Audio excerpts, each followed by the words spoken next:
హైదరాబాద్ అభివృద్ధికి ప్రధానంగా 3 రంగాలు కారణం.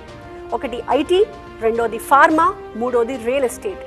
ప్రపంచవ్యాప్తంగా ఎన్ని సంక్షోభాలు వచ్చినా హైదరాబాద్లోని ఈ 3 రంగాలు మాత్రం తట్టుకుని నిలబడ్డాయి. ముఖ్యంగా హైదరాబాద్ రియల్ ఎస్టేట్ పరుగులు మాత్రం అత్యద్భుతం అని చెప్పాలి. ఈ దేశంలో మరే నగరానికి లేనంత స్పీడ్ మన రియల్ ఎస్టేట్ రంగానికి ఉంది.